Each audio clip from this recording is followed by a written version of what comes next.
Asim Waqif uses the element of absurdity in his work to talk about the fears and prejudices of contemporary life.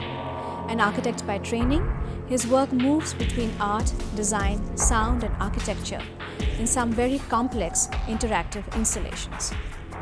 What is interesting is how he looks at the politics of dilapidated buildings in relation to urban design, public spaces, and state control. Most of these buildings are occupied by the homeless urban poor, and this raises the key questions about how expanding cities offer very less to its citizens. You know what I find challenging in his work? He uses the elements of crumbling and decay, questioning the very permanency of art, leaving us with acts of destruction.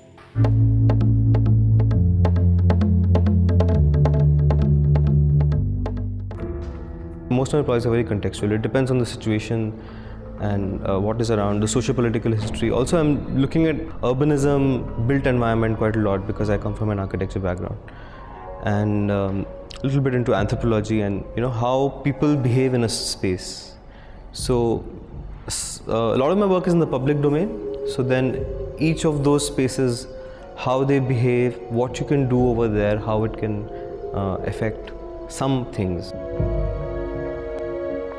Others is looking at built environment in the city and how people use the sort of different spaces in the city. And I find that in these disused spaces, there's a lot of the marginalized city that starts inhabiting and using those spaces. I wanted to somehow invert that. So I decided to use bamboo, sort of a natural material.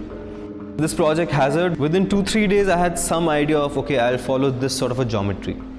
I decided I'll use bamboo and rope, and a bamboo thing, an organism almost that has sort of spread like a disease in the house, broken through walls, gone into cupboards, and it's sort of almost giving the feeling of continuing to grow.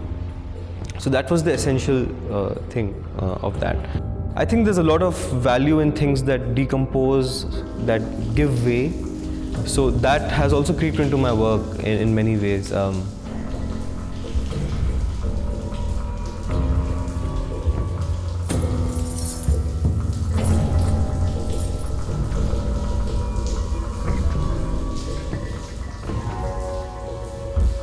At the end, when that whatever has changed changed so much that it's of no use or it has disappeared, then it leaves behind a space, it leaves behind a memory of what was. Those are, I think, very interesting parameters, for people to sort of encounter a space or live in a space. It's not only about what you encounter all the time, but what is not there. I studied architecture, and while we were studying architecture, there's this whole notion of the designer almost like a god creator. Today I feel that that's sort of a very specialist approach at innovation, is not really down to earth enough. Because in vernacular systems, the user and producer are living in very close proximity to each other, and they're using materials that are available immediately around them. They are conscious of what their act can lead to. So that brings in then complex, ritualistic, or sometimes religious, sometimes mythological mechanisms for making certain things happen. So certain forest can be a holy forest, you won't spit in the forest. In a vernacular system, there's, I think, much more dynamic possibility in innovation, because the producer and user are always in close contact. In this project, I decided to get rid of the text rather than being very didactic. Look at the surface of the river as a playground where something magical can sort of appear, and so again, it's a very simple it's just a rope with lots of bottles tied to it. Each bottle has a LED and battery inside it, and for most of the day it's in a straight line, just with the flow of the water. It's sort of a straight line every day. And the first day it was maybe a couple of 100 meters long. The next day it became about 300 meters, and by the end I had it about half a kilometer long, this line. And every evening I would come in these boats with dhol wale. These dhol walas would come in the boats with me. I would unhook some of the ropes and then make these interesting, just snaky patterns, and take the rope across the bridge to the other side and get it back. Very ritually, like a procession, you know, something happening. And this is like a really good audience to have, because there's so many trains that stop on that bridge, that Lohe Ka Pul.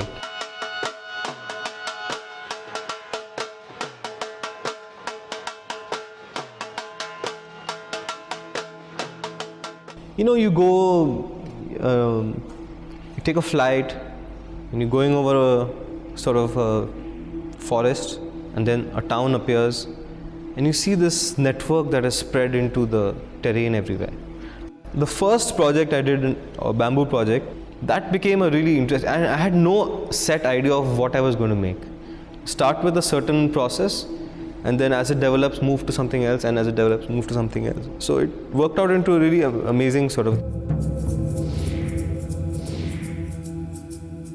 At the ground level, when the work opened, that was my first attempt at sort of using some sort of an interactive aspect to this very craft-based work otherwise. But here I used sound. So basically we mic'd up the floor to some extent, and people's footsteps would make certain projections more active or just die out completely. The projections are all got to do with this text I picked up, which is an old Sarai reader on fear. I met a German electronics engineer who came to see that work, and then he suggested that maybe we can collaborate. Then I worked with him, and we created this really complex work for the Hong Kong Art Fair. It was the special project in 2011. Basically, again, it's like an organism, I guess, but I wanted to make a sort of a cocoon where people could sort of pause for a bit in the hecticness of the art fair. And from the inside, it's interactive. So there are different light sensors and movement sensors.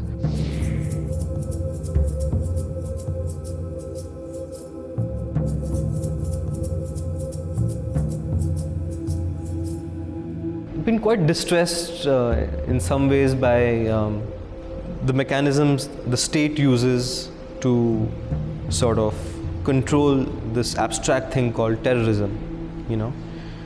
Of course, the state is not the only player. I think media, for example, has a huge role to play in terms of how news is broadcast. You know, earlier news was about giving information. In the metro or lots of markets, there's this incessant announcement, you know, लावारिस वस्तु बम हो सकती है, you know, in this sinister voice. Earlier, if somebody found a bag lying around somewhere, if he had good intentions, he would try to find out किसका है and वापस कर, या तो वो गायब हो जाता था. I recorded those announcements, and I changed small words here and there. I got a voice artist to read it in a similar sort of a tone, the same sort of sound effects, you know, but looking at it more humorously, more in terms of curiosity and adventure, कि जैसे लावारिस वस्तु में अच्छा lunch हो सकता है. किसी भी प्रकार की संदिग्ध वस्तु जैसे बैग, टिफिन या संदिग्ध व्यक्ति के बारे में दोस्तों को सूचित करें. लावारिस वस्तु में अच्छा लंच हो सकता है. That particular piece is about very specifically to do with the automotive industry. It's called Kabada. It's second or third in the series. The first one was called Wasted. In design, there's something called sort of designed obsolescence. Today, machines are made to fail. Nobody is looking at the ecological cost of manufacturing these vehicles. Badrinath project, a few jars of water, like Ganga water from Banaras, Ganga water from Hardwar, Ganga water from Rudraprayag, which is slightly downstream of Badrinath, and then Ganga water at Badrinath. What are the visually what it looks like, and then at the end the spring water. What does that look like? You know. Also, video is interesting today in the gallery context because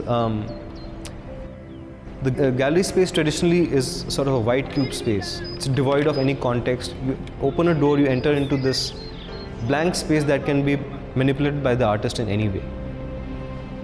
But a lot of projects today are in public spaces or at least my projects are, and other people's projects also. So the gallery finds itself also at a point where they feel that they need to reinvent themselves. So a video becomes like a window in the gallery, looking into another situation or scenario. Most of my work is meant for an audience, and the video is like a secondary byproduct of it.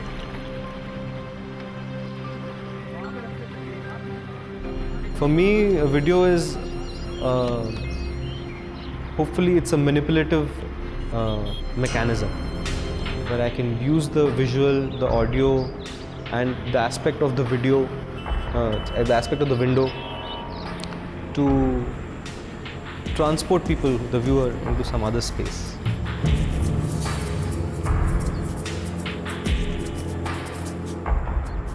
I had already been collaborating with some of the other people here, so I sort of worked out a conceptual idea, and using basically an electronics engineer, a sound engineer, a musician, and a charcoal artist, a movement artist, and me, 5 of us. I wanted to make something that's continuously in feedback. So the structure affects the sound affects, the charcoal, and so everything is affecting everything else. But that's the idea actually, to create something and put it in a very formal museum space. This is perhaps one of the most well-known private museums in India, and make something that is actually eventually definitely going to disintegrate. We've hooked up a lot of sensors, especially vibration sensors and mics, even throughout the building. So a lot of conversations and people's footsteps get looped into the soundscape over here. Basically, I'm trying to bring this entire structure alive in terms of sound. So all the movements that are involved in its construction I'm trying to amplify that through placing sensor mics all over the structure, and basically trying to bring life to it sonically. When Rakesh performs his sort of act in the evening every day, so the scaffolding, the movement of the scaffolding, his footsteps, the way he's breaking something, all those things get amplified and looped and delayed into like complex cycles. Julien, who's doing the charcoal, he's been basing the drawings on what he encounters on the way here. Like, he's especially fascinated by the Sultanpur metro, the bifurcation over there. That act of actually going and producing something with your own hands, that has a sort of psychological significance internally, which cannot be replaced by something that is pre-made or industrially made, or you make by pressing a button. You press a button and something happens, like even on a computer or something. That way, I find it's important for me, at least personally, to have a physicality about my work.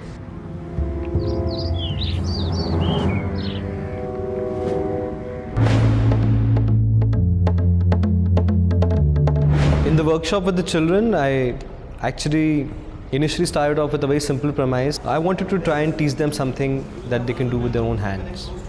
So I introduced them to this very simple material, sarkanda, which is an elephant grass that grows all around Delhi, and some tools like a knife, and also there were some other secondary materials like paper and things if they wanted to make something.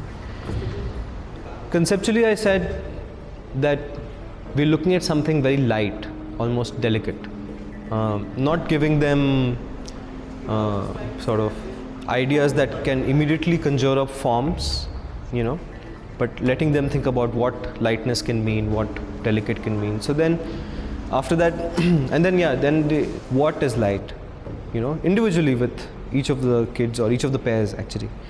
And so for somebody asked me, is boat light, So I said, yeah, boat is light in context to water because it floats, but otherwise it might not. So it depends on how you place it and how you position it. So we had lots of conversations. Somebody thought a bird was light, but then she was talking about the bird perched, sitting. So I said maybe the bird, if it's flying, might feel lighter. We made a bird. We made three birds.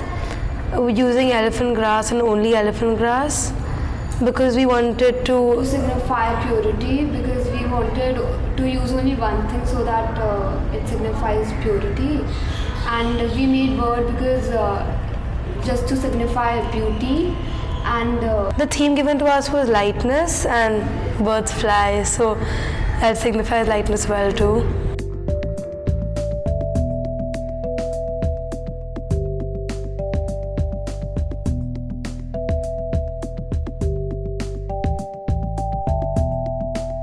Asim's work is very simple. He uses like natural material, so he wanted us to do the same thing. So he gave us elephant grass and told us to do something that defines lightness. I used foam and elephant grass to make my helicopter. I made all the propellers and the cockpit with the elephant grass, and I used the body, I used foam for the body. With the elephant grass, we made triangles and we joined them together and made a large structure. Okay, and first it was supposed to be something which we could hang. It was first a wind chime. Now it's like an installation piece which lies over an area and occupies space, yet it shows lightness and everything.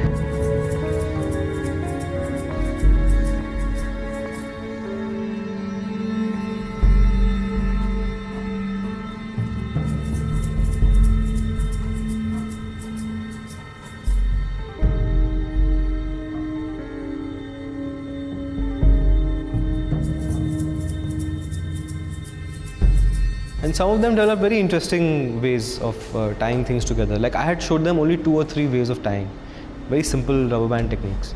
But they developed their own. Yeah, like the sarkanda is not, it looks pretty easy to work with, but cutting it, having neat edges, and then tying them together is a task in itself.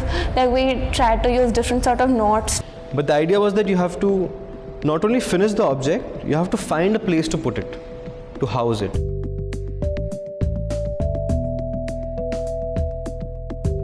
After that, I showed them a short film of one of my earlier projects, where basically I constructed this really elaborate bamboo piece for 3 weeks, and at the day of the opening, about 1.5 to 2 hours into the opening, there was like an audio cue, and then a performance started, and I basically destroyed the whole thing. So then I explained to them why, according to me, decay and breaking can be constructive. Talking about how by breaking through a space you can make space. Also talking about how when something disappears, then it leaves behind space for something else to come up. And also talking about the memory of something that has gone away. He told us that he took a chainsaw and he cut down the bamboos and just destroyed the whole thing. I thought that was really cool and it would have been fun. So, yeah. And then I told them, now go and destroy what you've made for the last 2 sessions. Breaking your own thing, I think, can be quite meditative in some ways.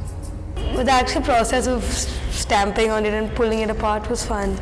I felt kind of sad destroying it because we spent so much time making it. It was fun destroying it, and I didn't exactly agree with their philosophy because I felt that we made it, even though you can keep records of it, then there was no point in making it because we in the end really destroyed it. Basically, I was trying to do 2 things in the workshop, I think. One is just get them to physically work with the material, get comfortable with it. And the other thing was looking at basically the mortality of things.